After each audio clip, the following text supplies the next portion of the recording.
Imagina que alguien muere y que la persona responsable nunca la tocó, que no hubo arma, que no hubo veneno humano, que ni siquiera hubo presencia física, ni siquiera hubo palabras, solo mensajes de textos enviados por la persona hacia la otra. Qué extraño, ¿verdad? Y lo peor de todo es que fue a distancia, en un dormitorio.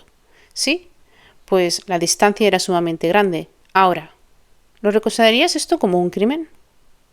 Y esa es la pregunta que sacudió al sistema legal de los Estados Unidos en el 2017. Y es una pregunta que hoy se sigue haciendo y que nadie sabe responder. Hay algunos que dicen que sí, hay otros que dicen que no. En fin, hoy, desde la psicología, te invito a que investiguemos un crimen juntos, porque este caso no solamente es una historia de crimen, es una historia sobre el poder de la palabra hacia las personas vulnerables y sobre todo hacia las personas con mentes vulnerables, sobre lo que puede pasar cuando las personas están rotas por dentro y deciden expresárselo a otras como en modo ayuda y que éstas, en cambio, les responden con algo totalmente opuesto a lo que la persona está buscando. Antes de nada quiero decirte algo muy importante. En este caso hablamos sobre un más allá real, porque creo que YouTube no me deja decir la palabra, y lo voy a hacer desde un enfoque informativo, psicológico, y sobre todo creo que podemos aprender del dolor ajeno y comprender realmente cómo personas con mentes vulnerables son las personas que más ayuda necesitan.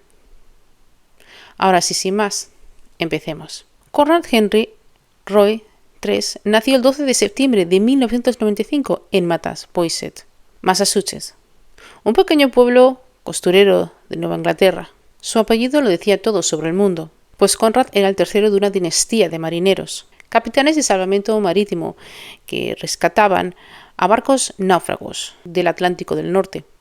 Su padre, su abuelo, su tío y él desde pequeño aprendieron ese oficio entre el olor de la sal y el sonido del océano.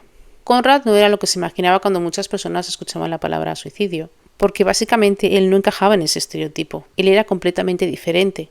Este chico, Conrad, era atleta, jugaba béisbol y además también remaba en un equipo de remo. Corría y hacía atletismo a la vez. Y además de esto se graduó en el bachillerato con las más altas de las calificaciones. O sea, era todo un genio y un prodigio. El promedio era de 3,88 sobre 4 honor roll, o sea que se podía decir que Conrad era uno de los mejores de su clase. Además de esto, tenía una beca aceptada para estudiar administración de empresas en la universidad, así que no era para nada el estereotipo de una persona que se quisiera quitar la vida. Al contrario, estaba lleno de vida. Y lo reflejaba cada vez que hacía sus actividades, con sus amigos. En una primavera del 2014, él obtuvo su licencia de capitán de marina en el Instituto Marítimo del Noreste. Permítete que te dibuje esta imagen. Un joven de 18 años. El mar como herencia. Un diploma con honores. Un futuro construido con sus propias manos.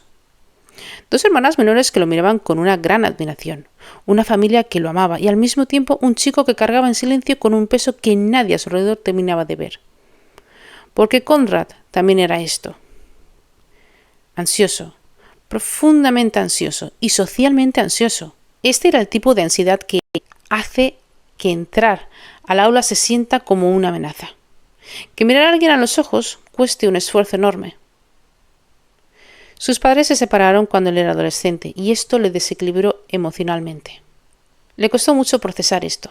Y según los documentos judiciales también experimentaba violencia en casa.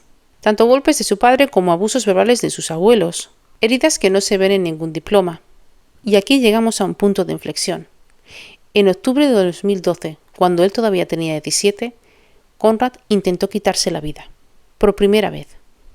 Y es que Conrad fue hospitalizado por una sobredosis de paracetamol. Una chica del grupo terapéutico llamó a la policía. Lo salvaron. Y él siguió adelante. Siguió estudiando. Siguió remando y siguió construyendo esa vida que él quería. Ese futuro que todos creían que iba a ser maravilloso y perfecto. Pero de lo que no se daban cuenta es que la herida todavía seguía ahí. Y eso Eso es algo que muy pocas personas entienden, que cuando una herida interna está dentro de la persona, por mucho que haga, al no mirárselo propiamente, puede jugar una mala pasada. A todo esto él empezó a conocer a alguien, a Michelle. Michelle Diana Carter nació el 11 de agosto de 1996 en Plainville, Massachusetts, hija única de David y Gail Carter. Él, gerente de ventas en una empresa de montacargas. Ella, diseñadora de interiores para inmobiliarias. Vamos, una familia suburbana, aparentemente normal. La palabra que más, cuando se hablaba de Michelle, antes del que este caso fuera bastante visible, es invisible. No en el sentido de que no existiera, sino en el sentido de que nadie la recordaba especialmente. No era una chica popular, no era la más brillante. Era la chica que estaba, pero que a su vez podría no haber estado. Y realmente nadie lo hubiera notado demasiado, ¿sabéis? Desde los 8 años, Michelle desarrolló un trastorno alimenticio. Y es ese tipo de condición que habla de un dolor que no se ve, pero que se siente dentro del cuerpo. Y ese dolor se convierte en control sobre ese propio cuerpo del que hablamos, sobre todo cuando el mundo se siente fuera de control. Le recetaron citalopram, el mismo antidepresivo que tomaba Conrad, un dato que en el juicio se consideraba bastante relevante, pues este medicamento lleva en los Estados Unidos una advertencia específica sobre el riesgo de aumentar los pensamientos suicidas en los menores de 24 años. Los amigos de Conrad fueron entrevistados después de su muerte, y estos hicieron unas descripciones que te helarían la sangre, porque describían a Michelle de una manera bastante fría. Frases como alguien que necesita mucha atención, la chica que lloraba lobo. Es decir, ella tenía una tendencia a exagerar las cosas demasiado, y solamente para ser el centro de atención. El mejor amigo de Conrad, con quien tenían planeado ir a la universidad, no sabía quién era Michelle, no sabía que existía una relación. Y esto psicológicamente es muy importante, almas de luz, muy importante. ¿Saben por qué? Porque nos habla de un vínculo que existía casi exclusivamente en un mundo virtual. Un vínculo construido sobre un dolor compartido, sobre una intimidad de mensajes, de madrugada, sobre unos secretos guardados entre dos personas que sufrían un dolor terrible, pero que no eran capaces de decírselo a las personas que tenían, digamos, a las más cercanas. Y por lo tanto se puede decir que Michelle encontró en Conrad lo que el mundo real no había entendido. Un lugar donde ser necesitada, un lugar donde importar es importante. Y Conrad, a su vez, encontró en Michelle algo que los terapeutas, que los amigos y que la familia, sobre todo, no le habían podido dar. Alguien que lo escuchara sin ser juzgado, alguien que recibiera su oscuridad sin asustarse. Hasta que algo cambió. Se conocieron en 2012 en Florida y durante unas vacaciones de familiares en Naples. Él tenía 16 años y ella 15. El encuentro fue casual.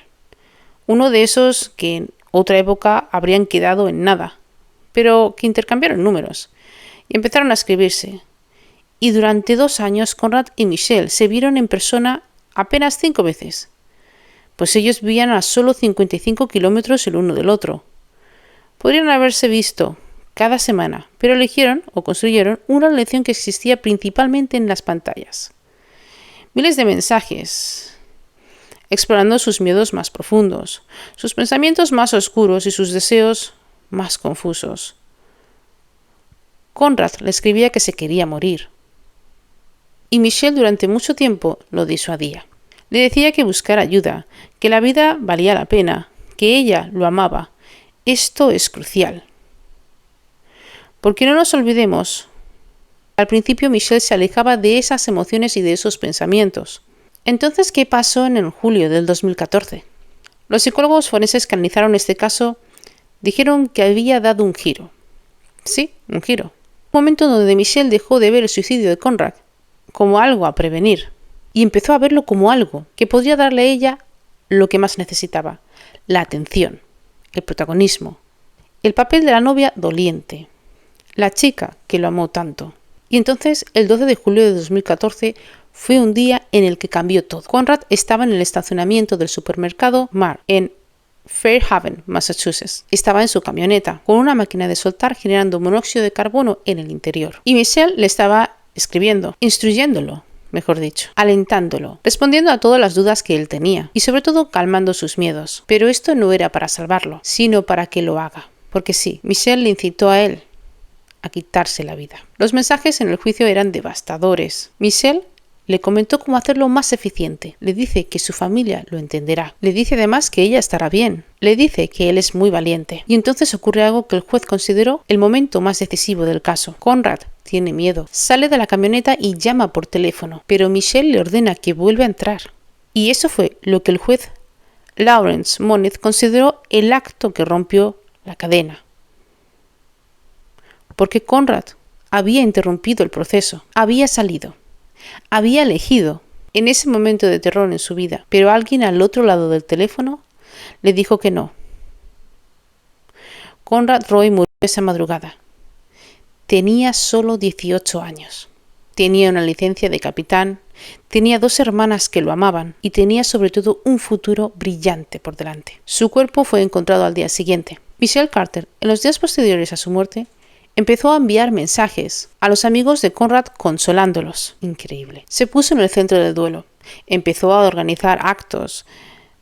Se mostró como novia que lo quería tanto y que lo perdió todo. Y aún así, seguía guardando mensajes en su teléfono. En febrero del 2015, Michelle Carter fue imputada por un domicilio involuntario. Ella en aquel entonces tenía 17 años, así que fue procesado como infractora juvenil, con la posibilidad de ser condenada como adulta. Este caso generó un debate legal sin precedentes, porque, hagamos una pregunta, ¿pueden las palabras construir un crimen? ¿Dónde termina la libertad de expresión y empieza la responsabilidad penal?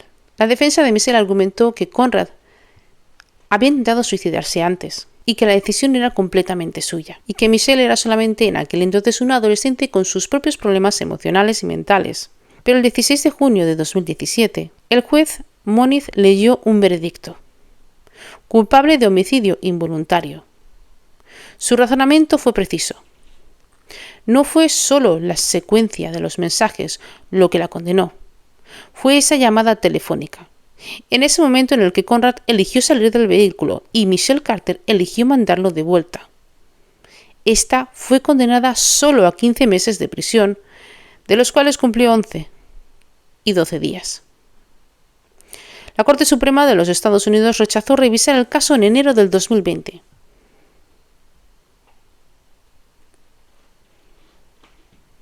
Este caso se convirtió en una serie en la plataforma Hulu en el 2022.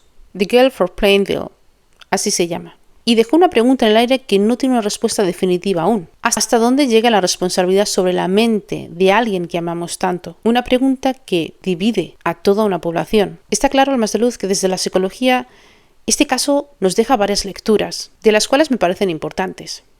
La primera, que el dolor no expresado encuentra salidas. Conrad Roy llevaba años cargando un dolor dentro de él, que le pesaba, que le amargaba y sobre todo que no podía dejarle dormir o llevar una vida normal, aunque aparentara que sí lo era. El divorcio de sus padres, la violencia en casa, la ansiedad que nadie terminaba de tomar en serio y lo más apenador y aterrador de todo es que no encontró un espacio seguro donde poder procesarlo. Eso no lo condena a nadie, pero sí nos habla de la urgencia de crear vínculos donde el sufrimiento pueda decirse en voz alta. La segunda es la necesidad de atención que tenía Michelle y que esta necesidad de atención se podía volver muy peligrosa, porque sería capaz de hacer todo lo que fuera necesario para captar y obtener esa atención. Michelle Carter no era un monstruo sin emociones, pues en realidad era un adolescente con un hambre enorme de ser vista, de importar, de tener un rol en la vida de alguien. Esa necesidad, sin elaboración psicológica, sin acompañamiento, encontró la forma más destructiva de expresarse. Y la tercera, los vínculos virtuales tienen un peso emocional real. Pues la verdad es que me llama mucho la atención de que el hecho de que básicamente su relación fuera casi exclusivamente digital no la hizo menos intensa o menos influyente que una que sea real. Esto es algo que hoy realmente vivimos en este mundo. ¿Cuántas personas no han sido escameadas o cuántas personas no se enamoran a través de las redes? La importancia de saber utilizar las redes y la importancia de tener una autoestima o de tener una mente fuerte hace mucho a la hora de conectarnos o utilizar estas plataformas. Porque seamos consecuentes y realistas. Las palabras tienen consecuencia y las palabras tienen poder, porque las palabras son reales. Lo que le decimos a alguien cuando está en el borde de la enfermedad mental, lo que nos callamos, lo que expresamos, tiene mucho peso para la otra persona e incluso para nosotros mismos. Cómo respondemos al dolor ajeno dice mucho también de nosotros. Creedme que todo esto en conjunto importa. No somos responsables de las decisiones de los demás, pero sí de lo que hacemos con el peso que no nos confían. Conrad Roy merecía haber encontrado un espacio donde su dolor fuera recibido de otra forma. Una mano extendida, no una que lo empujara. Y ojalá este episodio realmente te haya dejado algo que pensar sobre tus vínculos, sobre tus palabras las que usas, sobre cómo decides los dolores ajenos y el tuyo. Porque es muy importante entender que al final todos somos personas y que todos en algún momento necesitamos una ayuda y un acompañamiento. Déjame decirte algo importante. Y lo digo para todas las personas que estéis viéndome y para aquellas que tengáis personas muy cercanas pasando por esto. Si en algún momento tenéis algún dolor que realmente, pues por desgracia la terapia no os puede quitar, creéis que no podéis solos y que necesitáis ayuda, realmente tenéis que buscar un especialista. Sí, no tienes que estar en una crisis realmente para llegar hasta donde llegó Conrad. Muchas veces el dolor que sentimos no es de una crisis, sino como hemos podido ver en este episodio, es de algo que experimentamos y durante hace mucho tiempo, durante muchos años, algo que llevamos y cargamos dentro. Y por eso hay líneas de ayuda, líneas donde te pueden ayudar realmente a hablar, a ser escuchado, a ser atendido o atendida, a que realmente tengas una mano que te ayude.